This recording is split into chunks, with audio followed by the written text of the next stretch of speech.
मुख्यमंत्री देवेंद्र फडणवीस यांनी उपमुख्यमंत्री एकनाथ शिंदे यांच्यासोबत 1 मे रोजी मुंबई पुणे कनेक्टिंग लिंकचं उद्घाटन केलं आणि मग त्यानंतर तातडीने मुख्यमंत्री हे संध्याकाळी दिल्लीला रवाना झाले। अचानक फडणवीसांचा ठरलेला हा दिल्ली दौरा आता राजकीय वर्तुळात मोठी घडामोड होणार का हा प्रश्न उपस्थित करत आहे। कारण गेले काही दिवस विधान परिषदेच्या निवडणुकीचे वारे वाहत होते, त्यानंतर मुंबई पुणे कनेक्टिंग लिंकचं उद्घाटन झालंय आणि आता राजकारण थोडं शांत होईल असं वाटतच असताना इतक्यात फडणवीसांनी दिल्ली गाठलेली आहे।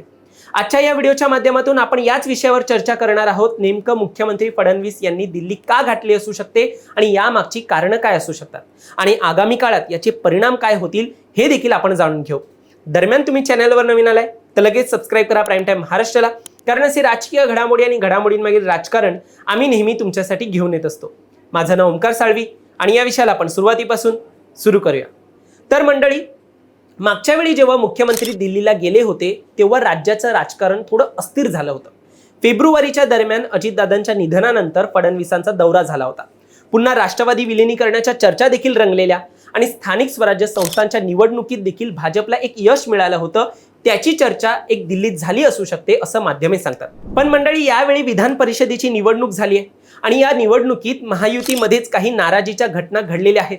त्यामुळे सगळ्यात आधी जर फडणवीस दिल्लीला जाऊन वरिष्ठांची भेट घेतायत तर सर्वात महत्त्वाची कोणती चर्चा होऊ शकते तर ती चर्चा असेल एकनाथ शिंदे यांच्या बाबतीची। सध्या एकनाथ शिंदे यांनी भाजपला बाजूला सारून त्यांचं स्वतःचं राजकारण खेळायला सुरुवात केली आहे। विधान परिषद देखील त्यांनी भाजपचेच विरोधक बच्चू कडू यांना पक्षात घेऊन त्यांच्यासाठी परिषदेची निवडणूक देखील जाहीर केली। बच्चू कडू यांच्या शिवसेना प्रवेशाने मराठवाडा आणि विशेषतः अमरावतीमध्ये शिंदे यांनी भाजपच्या विरोधात आपली ताकद वाढवली आहे। महाराष्ट्रात शिवसेना वाढवण्यासाठी एकनाथ शिंदे हे ज्याप्रमाणे भाजपच्या विरोधातच एक संघर्ष उभा करतायत, तो संघर्ष दिल्ली दरबारी मांडला जाईल असं विश्लेषक सांगतायत। त्यानंतर शिंदे यांनी फडणवीस यांच्यासोबत काल कनेक्टिंग लिंकचं उद्घाटन देखील केलेलं आहे। मात्र त्या अगोदर त्या प्रोजेक्ट साईटवर जाऊन फडणवीसांच्या शिवाय एकनाथ शिंदे यांनी मिसिंग लिंकचा आढावा देखील घेतला होता। एकनाथ शिंदे हे फील्डवरचे नेते आहेत असं सातत्याने सांगत असतात, मात्र त्यांनी उद्घाटनापूर्वी आढावा घेतल्याने मिसिंग लिंकचं क्रेडिट घेण्याचा एक प्रयत्न केला असं भाजपच्या नेत्यांमध्ये कुजबूज आहे। महायुतीमध्ये लाडकी बहीण असेल किंवा इतर कोणते महत्त्वाचे प्रोजेक्ट असतील, शिंदे हे ग्राउंडवर जाऊन महायुतीमध्ये असताना आणि मुख्यमंत्री असताना कसं मी काम केलंय आणि कसं आता करतोय हे दाखवून देत असतात आणि अशात मग भाजपचं महत्त्व कमी होतंय अशी एक चर्चा रंगते। मुख्यमंत्री फडणवीसांनी हे सगळं बारकाईने पाहिलंय, याचे कसे पडसाद उमटतायत हे देखील त्यांना ठाऊक आहे। त्यामुळे दिल्लीत हा क्रेडिट घेण्याचा सुप्त संघर्ष ऐकवला जाऊ शकतो। याशिवाय अजून एक विषय म्हणजे सध्या भाजपच्या जवळ ठाकरे जात आहेत असं काहीसं चित्र गेल्या काही महिन्यापासून तयार होऊ लागलंय।